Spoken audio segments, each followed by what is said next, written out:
जय भीम नमो बुद्धस्थ साथियों। बुद्ध धम्म संघ अर्थात त्रिरत्नेनुभावेन आज हम दोबारा आपके सामने आए हैं। गत सप्ताह हमने थोड़ा विलंब से एक वीडियो डाली थी नाला सोपारा के महत्व और इतिहास के संबंध में कि बाबा साहेब डॉक्टर अम्बेडकर अपने जीवन में श्रीलंका के बौद्ध सम्मेलन से आने के बाद श्रीलंका वो 25 मई 1950 को गए थे। वहां से आने के बाद अगले वर्ष 6 मई 1951 को नाला सोपारा गए थे। उसको आधार बनाकर हमने वो वीडियो बनाई थी। वो वीडियो बनी थी हमारे परम मित्र, मार्गदर्शक, सहयोगी, निकट मित्र, जो मेरे छोटे भाई जैसे हैं, महोपासक विजय सुरवड़े जी के आग्रह पर आज जब हम आपके सम्मुख आए हैं, उसका कारण ये था कि जितनी जानकारियां नाला सोपारा के संबंध में हमारे पास थी वो सब एक वीडियो में नहीं आ सकती थी। बहुत बड़ी वीडियो हो जाती और हम बड़ी वीडियो बनाने से थोड़ा सा कतराते हैं।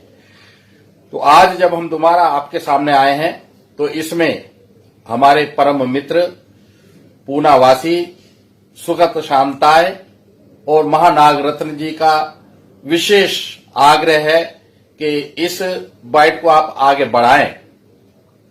हम अपनी बात कहने से पहले अपने मित्र बंबई वासी परम आनंद जी के प्रति भी आभार व्यक्त करते हैं। वो सदैव हमारा मार्गदर्शन करते हैं। आज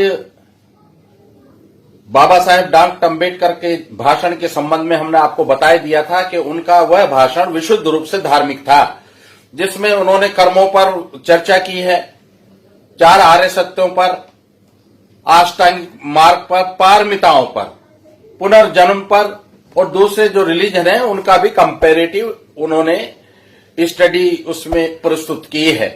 बाबा साहब का ये प्रवचन जो 5 पृष्ठ का है, महाराष्ट्र सरकार द्वारा प्रकाशित writings and speech of Baba Saheb doctor Ambedkar के 18वें खंड में है।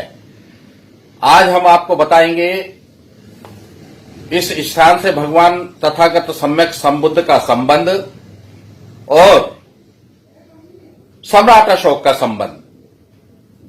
जैसा कि मैंने लास्ट टाइम भी बताया था कि मैं यहां जब गया था 2001 में, तो मुझे मीराताई, महोपासिका मीराताई अम्बेडकर जी ने मेरे साथ अपने एक कार्यकर्ता मोरे साहब को भेजा था, जिन्होंने न केवल उस दिन फोटोग्राफी की थी अपितु हमारा मार्गदर्शन भी किया था। तो उन्होंने बताया था कि वो यहां पहली बार 1957 में आए थे। बाबा साहब आए हैं 51 में। बाबा साहब के आने के करीब 6 साल बाद वो नाला सोपारा गए थे। तो वो उन्होंने बताया था, जैसा कि ये जो हमारी किताब है सोपारा नाम की, मधुकर पिपलाइन जी द्वारा लिखित, इसमें भी ये वाकया दर्ज है। वो ये है कि नाला सोपारा स्टेशन से ये जो नाला सोपारा का महास्तूप है करीब 2 किलोमीटर दूर है। उस समय 1957 में कोई यातायात के साधन ना थे, तो वहां पर वो पैदल ही पहुंचे थे। मगर जब बाबा साहब 1951 में गए हैं तो शायद हो सकता है वो अपनी कार से गए हों। तो ये इतिहास इस बात पर प्रकाश डालता है कि 1957 में मोरे साहब के अनुसार वहां पर जगह जगह कलात्मक पत्थर पड़े थे, मूर्तियां पड़ी थीं। अब क्योंकि वो पुरातात्विक ज्ञान उनको नहीं था, बौद्ध धर्म का भी ज्ञान नहीं था, क्योंकि बाबा साहब ने जो बौद्ध धर्म ग्रहण किया था 1956 में 14 अक्टूबर को नागपुर की पवित्र भूमि में, उससे अगले वर्ष की बात है। आम जनता में बौद्ध धर्म के बारे में ज्यादा ज्ञान नहीं था। तो ये जैसा कि बताते हैं कि इन्होंने खुद देखा कि एक ट्रक आया और उस ट्रक में वहां के पत्थरों को, आम भाषा में तो उनको पत्थर कहेंगे, हमारे हिसाब से तो हमारी पुरातात्विक ठाती विरासत थी, वो ट्रक में भरकर 2 ट्रक आए और भरकर ले गए थे। तो ये क्रम चलता रहा और प्रायः सभी हमारे बौद्ध स्थलों पर हुआ है। वहां पर जो नितिन शैलार हैं, उन्होंने मुझे 2001 में बताया था कि सर अब हमने गवर्नमेंट को एक प्रोजेक्ट बना के दिया कि यहां पर स्तूप का निर्माण किया जाए, बड़े स्तूप का निर्माण किया जाए और जिसमें सारी सुविधाएं होनी चाहिए। वहां पर समुद्र के किनारे है, मगर जहां पर ये लेनी है, जहां पर ये खंडर है सोपारा के, उन्हीं के सामने सड़क के दूसरी ओर एक बहुत बड़ी पुष्करणी है। पुष्करणी मतलब तालाब, जिसको जोहड़ भी कहते हैं उत्तर प्रदेश की भाषा में, झील भी कहते हैं, वो है। तो यहां ये बताना बहुत जरूरी है कि सम्राट अशोक के पुत्र और पुत्री, जैसा कि हमने पिछली बार बताया था कि वो यहां से गए थे और जब वो महेंद्र गए थे यहां से, तो उनके साथ उनके 4 सहयोगी भिक्खु भी उनके साथ गए थे, इत्तीय, उत्तीय, संबल और भद्रसाल। और इनका पूरा इतिहास मधुकर पिपलाइन जी की जो पुस्तक है सम्राट अशोक, महान सम्राट अशोक, उसमें दिया गया है। यहां ये बताना भी बहुत रुचिकर रहेगा कि यहां जो भिक्खु सम्राट अशोक ने प्रचार के लिए भेजे थे, ये त्रिपिटक का एक ग्रंथ है, शासन वंश। शासन का मतलब होता है बौद्ध धर्म। तो जो 9 प्रचारक दल सम्राट अशोक ने 9 दिशाओं को, 9 देशों को भेजे थे, उनका इसमें प्रामाणिक और विस्तृत वर्णन है। इसको पढ़ने से पता चलता है कि सुना प्रांत, जिसका अब का नाम सोपारा, वहां पर जो उन्होंने प्रचारक भिक्खु भेजे थे, उनका नाम था यवन धम्म रक्षित। यवन धम्म रक्षित मूल था यूनान के थे और उनको शायद इसलिए भेजा गया था वहां कि सोपारा के आसपास के इलाके में यवन लोग बहुत बड़ी मात्रा में रहते थे। इसलिए यवन का मतलब यूनान, यूनानी लोग, ग्रीक जिसको कह सकते हैं, जहां के महाराजा मिलिंद थे। तो उन्होंने इसलिए भेजा कि वहां पर वो बहुत सारी मात्रा में रहते थे। और ये यवन लोग वहां क्यों रहते थे, इसका कारण ये है कि ये जो हिंद महासागर है या अरेबियन सी है, अरब सागर है, मिडिल ईस्ट के देशों से भारतवर्ष को आने वाले ज्यादातर धम्म जिज्ञासु लोग समुद्र के रास्ते से आते थे।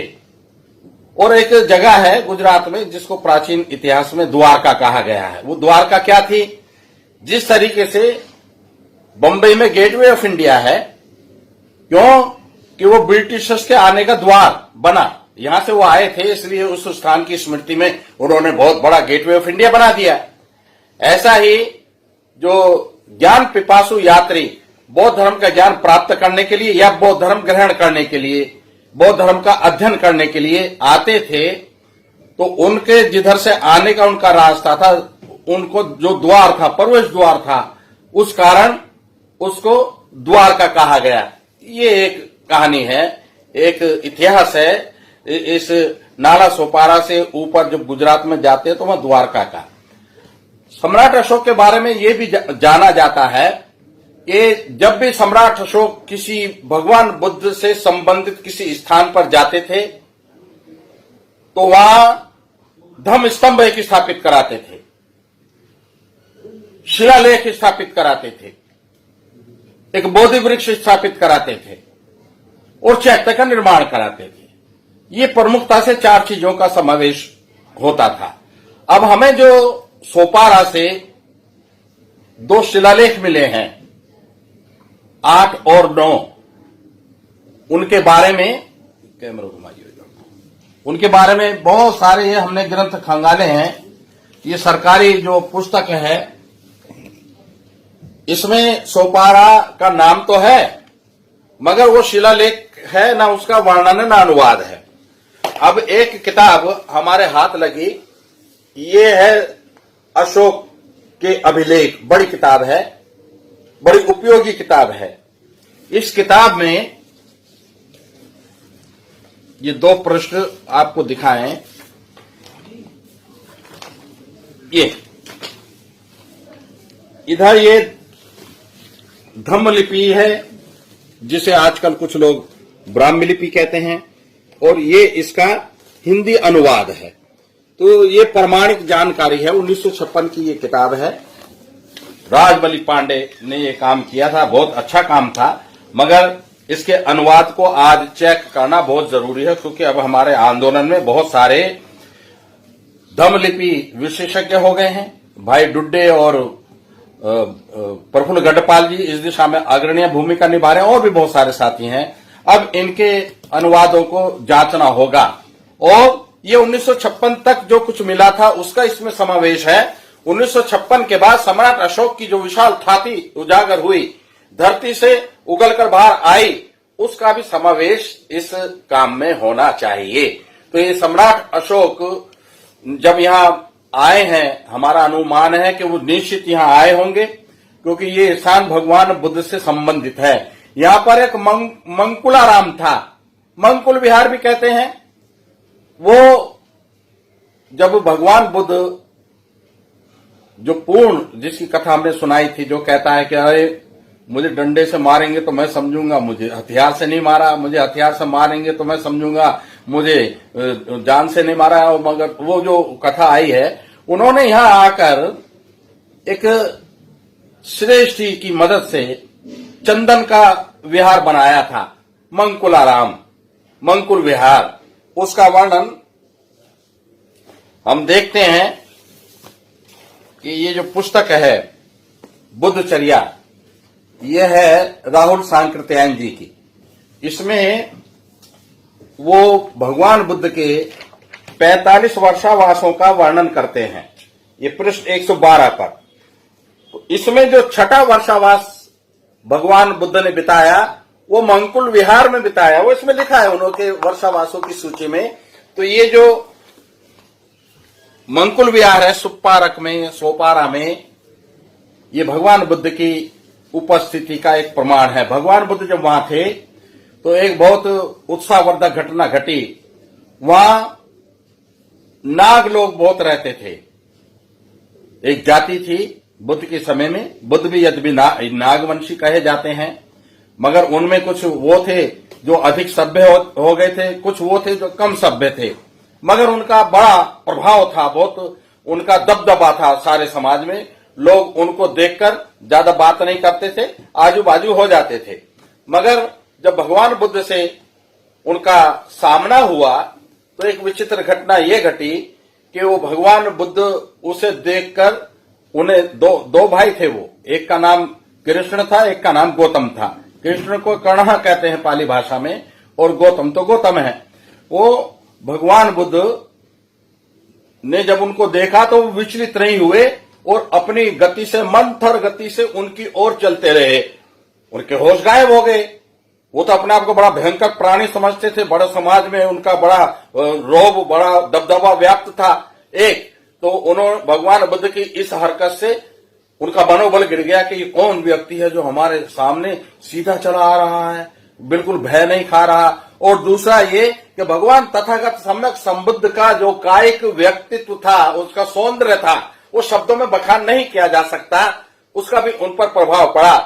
अंत तो गतवा, बहुत कम समय में, बहुत छोटी संक्षिप्त देशना के बाद वो दोनों भाई भगवान बुद्ध के चरणों में गिर गए, उनके शरणागत हो गए, उनकी शरण में चले गए।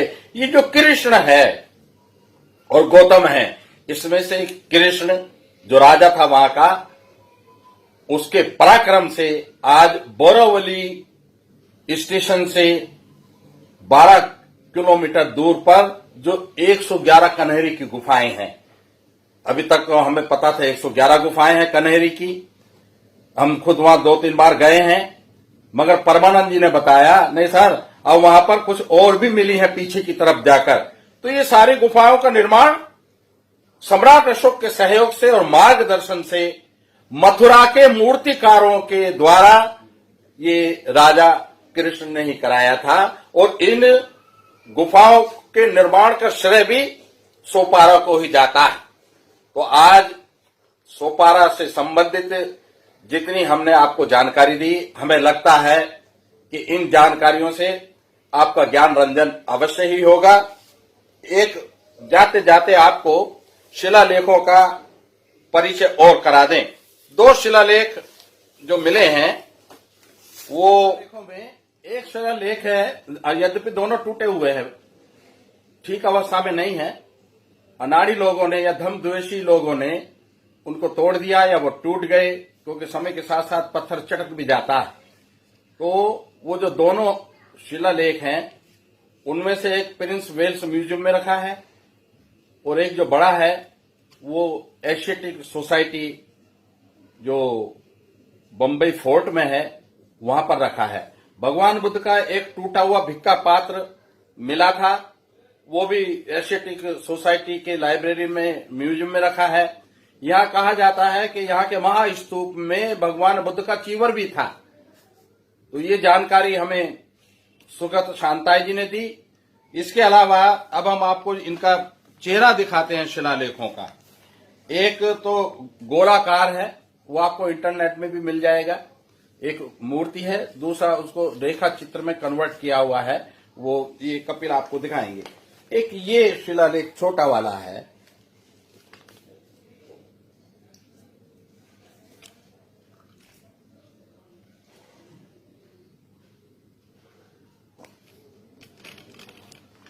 अब इसमें दोनों शिलालेखों में जो मैटर है प्राय एक सा ही है। आज पूरी दुनिया में देखने पर पता चलता है, पूरे देश में, कि चरित्र निर्माण का काम बहुत पीछे पिछड़ गया। यहां ये बताना बहुत रुचिकर रहेगा कि खुदाई में जो भी आर्टिफैक्ट यहां मिले हैं उसमें एक बहुत मूल्यवान मूर्ति है। वो काहे की है, जिसको ये लोग बोलते हैं, कौन लोग, ये लोग क्या बोलते हैं, गज लक्ष्मी। और लक्ष्मी से उसका कोई मतलब नहीं है। लक्ष्मी शब्द पाली भाषा में, ब्राह्मी भाषा में, धम्मलिपि में लिखा भी नहीं जा सकता, उसका कोई प्रावधान नहीं है। बौद्ध बात की जो भाषा है उसका वो शब्द है। वास्तव में क्या है, जितने भी बौद्ध स्थल हैं, चाहे आपका अमरावती है, चाहे आपका सांची है, चाहे भरूच है, चाहे बोध गया है, चाहे आपका वो क्या बोलते हैं तक्षशिला, तो इस तरीके से हम देखते हैं कि कहीं भी आप जाएंगे तो आपको ये एक मूर्ति मिलेगी जिसके ऊपर 2 हाथी प्रक्षालन कर रहे हैं, पानी डाल रहे हैं, नहला रहे हैं। और अगर नहला नहीं भी रहे हैं तो आजू बाजू में 2 हाथी है, बीच में एक महिला बैठी है। वो महिला और कोई नहीं है, महामाया है। हाथी उनके साथ इसलिए जोड़ दिए गए कि सिद्धार्थ के जन्म से पूर्व उनको सपने में हाथी दिखे थे, तो इसलिए वो हाथी के साथ जो प्रतिमा बनती है वो बौद्ध स्थलों के अलावा कहीं मिलती नहीं। अगर मिलती है तो बौद्ध बात की बनाई हुई है, प्रतिक्रांति स्वरूप बनाई गई है। तो ये जो बहुत सारा कुछ जो यहाँ से सामान मिला है, उसके लिए हमारी एक मांग है, बल्कि प्रत्येक बौद्ध की ये मांग होनी चाहिए सरकार से, क्योंकि मांग करना हमारा अधिकार है, संवैधानिक अधिकार है कि यहाँ सोपारा में एक म्यूजियम की स्थापना हो। ये बहुत जरूरी है आपको बताना, ताकि आप जनता में इस बात को फैलाएं और सरकार पर दबाव बनाएं। महाराष्ट्र की सरकार को चाहिए कि यहाँ पर एक महाराष्ट्र का जो आर्कियोलॉजिकल डिपार्टमेंट है उसकी तरफ से पहल होनी चाहिए। दूसरा, यहाँ पर जो सम्राट अशोक के शिलालेख हैं उन पर क्या लिखा है उसको मैं हिंदी में आपको बताता हूँ। मधुकर पिपरान जी अपनी किताब में लिखते हैं कि जो बड़ा शिलालेख है, जो गोल वाला है, उस पर जो लिखा है उसका हिंदी अनुवाद इस प्रकार है। अतीत काल में, प्राचीन काल में राजा लोग विहार यात्रा के लिए निकलते थे। इस यात्रा में मृग यानी कि शिकार और इसी तरह के दूसरे आमोद प्रमोद यानी कि मनोरंजन के कार्य करते थे। परंतु देवताओं के प्रियदर्शी राजा सम्राट अशोक ने अपने राज्याभिषेक के 10 वर्ष बाद जब से बुद्ध की शरण ग्रहण की, इन धर्म यात्राओं का आरंभ हुआ। उनके स्थान पर जो शिकार के लिए खेली जाती थी उसके स्थान पर धर्म यात्राओं का आरंभ हुआ। उसी यात्रा के तहत सम्राट अशोक यहाँ सोपारा पहुंचे थे। इन धर्म यात्राओं का उद्देश्य था शर्मणों ब्राह्मणों का दर्शन करना, उन्हें स्वर्ण देना, ग्रामवासियों के पास जाकर धर्म का उपदेश देना और धर्म संबंधी चर्चा करना। उस समय वे अन्य आमोद प्रमोद के स्थान पर इसी धर्म यात्रा में ऊंचे और नीचे स्वरों में मंगलाचरण करते थे, यानी संगायन करते थे, सुत्तों का संगायन। ऐसे अवसरों पर स्त्रियां अनेक प्रकार के तुच्छ और निरर्थक मंगलाचार करती थी। पहले मंगलाचार करना चाहिए, किंतु इस प्रकार के मंगलाचार अत्यंत थोड़ा फल देने वाले होते हैं। कौन से जो सदाचार पर आधारित नहीं होते, उनका कोई फल नहीं मिलता। परंतु धर्म का जो मंगलाचार है वह महाफलदायी है, महाफल देने वाला है। इस धर्म के मंगलाचार से दास और सेवकों के प्रति उचित व्यवहार, गुरुओं का सम्यक आदर, प्राणियों के अहिंसा और ब्राह्मणों तथा श्रमणों का दान तथा इसी प्रकार के दूसरे मंगलाचार होते हैं। इसलिए पिता या पुत्र या भाई या स्वामी को कहना चाहिए ये मंगलाचार अच्छा है। उसे जब तक कहना चाहिए जब तक कि अभीष्ट कार्य सिद्ध न हो जाए। ये भी कहा गया है कि दान देना अच्छा है, किंतु कोई दान या उपहार ऐसा नहीं है जैसा कि धर्म का दान, यानी कि धर्म का दान सबसे उत्तम है। कहते हैं धम्म दान सब दान जनाति। इसलिए मित्र, सहृदय, बंधु, कुटुंबी और सहायक को ऐसे अवसरों पर अपने मित्र, बंधु आदि से कहना चाहिए कि अमुक कार्य करना चाहिए, अमुक कार्य करने से स्वर्ग की प्राप्ति हो सकती है, यानी कि सुगत स्थिति प्राप्त हो सकती है। स्वर्ग की प्राप्ति से बढ़कर इष्ट वस्तु भला क्या है, यानी कि कुछ नहीं है।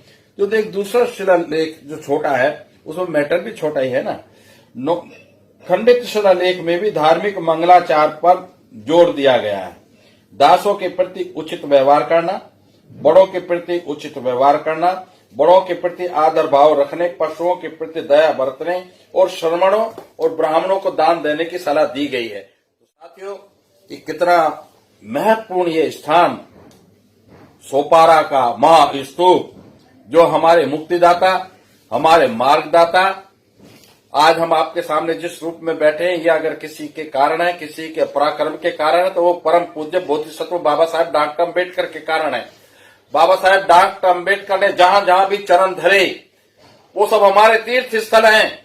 उनका विकास करना, उनको परिचित कराना, ये हमारे जैसे कार्यकर्ताओं का, प्रचारकों का दायित्व बनता है। इन्हीं शब्दों के साथ हम आपसे इजाजत लेना चाहेंगे। आप सबको नमो बुद्धस्स, जय भीम, जय सम्राट अशोक, जय संविधान।